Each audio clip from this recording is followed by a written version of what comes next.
I wanna be a billionaire So freaking bad. And maybe you do too. The idea of becoming richer is so ingrained in US culture that it's actually the central theme of the American dream. The idea of the American dream is, of course, that anyone from any background can get to the top of American society. But you don't have to take his word for it. Listen to these politicians try to sell you on it. The condition of your birth does not determine the outcome of your life in this country. We have never been a nation of haves and have-nots. We are a nation of haves and soon-to-haves. Or look at music and movies from literally any decade. And if I had $1 million, if I had $1 million, show me the money!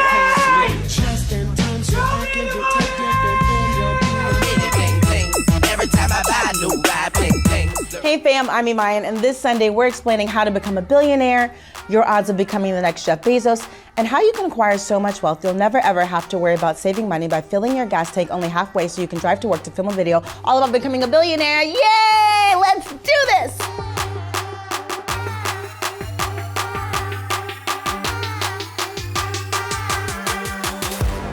If you're watching this video, then you're probably in the top 100% of all income earners.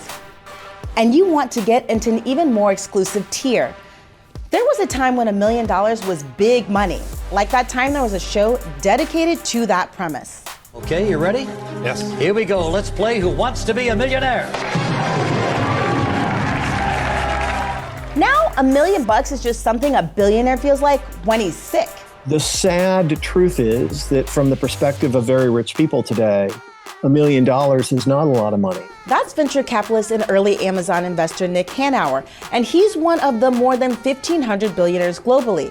It's a very exclusive and elusive club that includes these names. Cue money music. The money and the power and the money. The Billionaire Crew is a group where right now there are 8 people who have as much money as 3.6 billion of the world's poorest people. Hanauer says that type of income disparity is bad for the wealthy and the poor. The challenge for business owners of wealth inequality is that if most people have no money, then who will buy the stuff? Sometimes it can be difficult to visualize just how big the financial discrepancy is. Trigger warning, I'm about to break down just how much money you'd have to be a billionaire. The average income for the top 1% is more than $1.1 million. It's about $554 an hour for a typical work week. And that's just the 1%'s earnings. Billionaires are the top 0.00001%. They're making way more than that petty $554 an hour. Let me give you some examples. Legendary investor Warren Buffett made what averaged out to be about $25,694 per minute in 2013.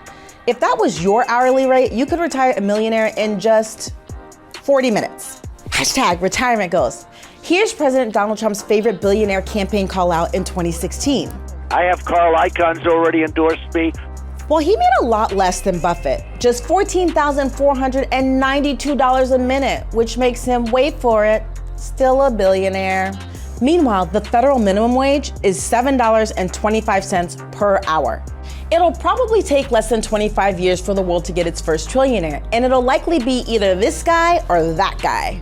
Economist Mark Bly says that's a problem. If I'm a trillionaire and I can buy politics and we live in a democracy, that's a problem. Before you can get to trillions, you have to make a pit stop at billions. How easy is it for you to meet Bezos in the billionaire baller bracket? Well, WikiHow says it's as simple as a 3-part plan, which includes creating opportunities, investing in a business, and maintaining wealth. What the article seems to imply is that everyone working on being in the 3 club is already in the 2 club, but most people aren't. And the real very first step to being a billionaire is taking a look at where you're starting, according to Richard Wilkinson, who spent his entire career studying wealth. In countries with bigger income difference, a father's income is much more important determinant of how well children do. So the tendency for rich fathers to have rich sons and poor fathers have poor sons is much stronger in more unequal societies. Got it.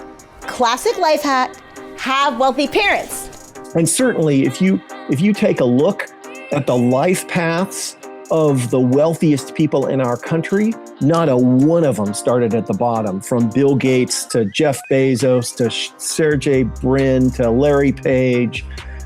These are people who came from families with resources, stability, and privilege. There are so many ways it's easier for wealthier people to make money versus their less rich counterparts.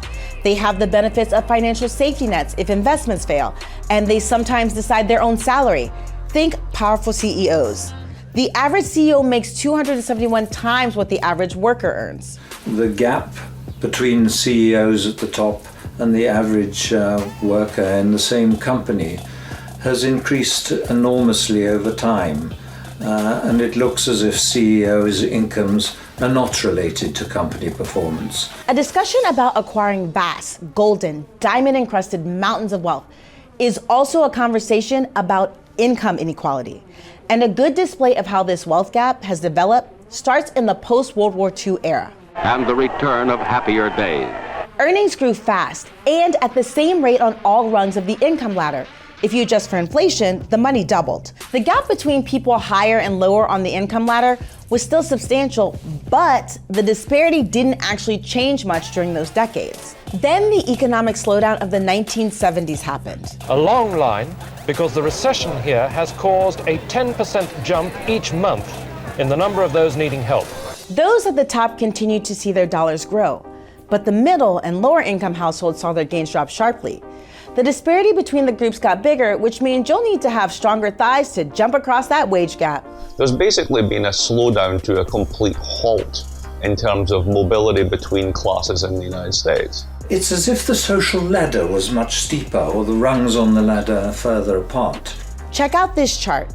It shows just how much and how quickly in the last 40 years the divide between the haves and Marco Rubio's so-called soon-to-haves has ballooned. The data basically says the easiest and most recommended way to become a billionaire is to be a multi-millionaire. The American dream is based upon the idea that everyone and anyone in the US has an equal opportunity to gain success and prosperity. It's code for, you too can be rich. But for regular people, how much do the stats support the implication of the American dream? How realistic is the American dream? Wow, well, most dreams are not very realistic, are they? The US is behind countries like Denmark, Norway, Finland, and Spain when it comes to social mobility.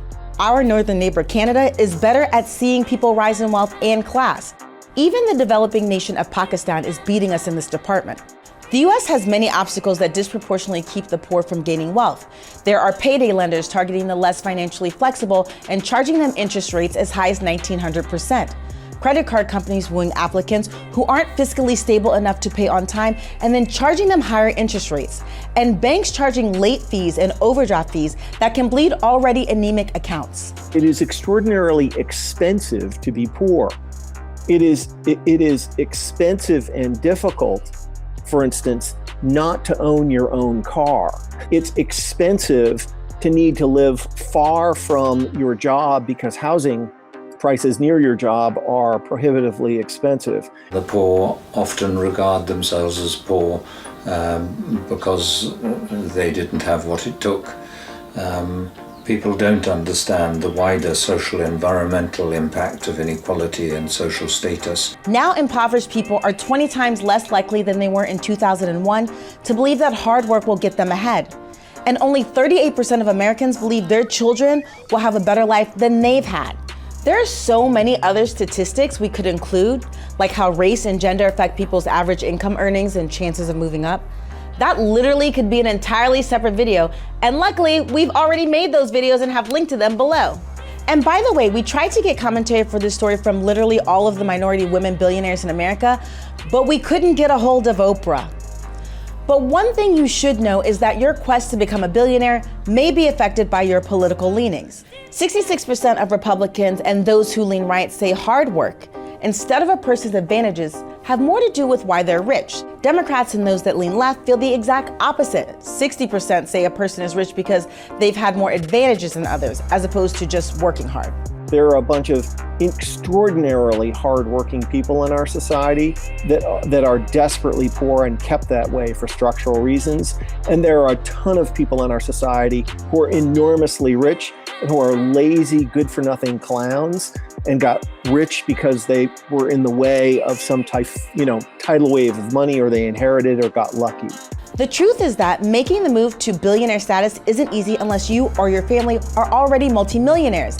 And if you're not in the upper class, what you'll need to make it to the next stage of wealth is much more than those above you. We've spent so much time in this video talking about how to become a billionaire, but the real question may be if you should become one. Bigger income differences damages the health of the whole population. You also see much higher rates of violence. I think that it's very unethical to have these enormously inflated salaries at the top. In the context of our economy today, having people who are worth that much money is almost certainly a failure of policy and morality. Hey fam, don't forget to like, share, and subscribe. Let us know in the comment section how many of you are billionaires, and come back next week even if you're not one. Bye.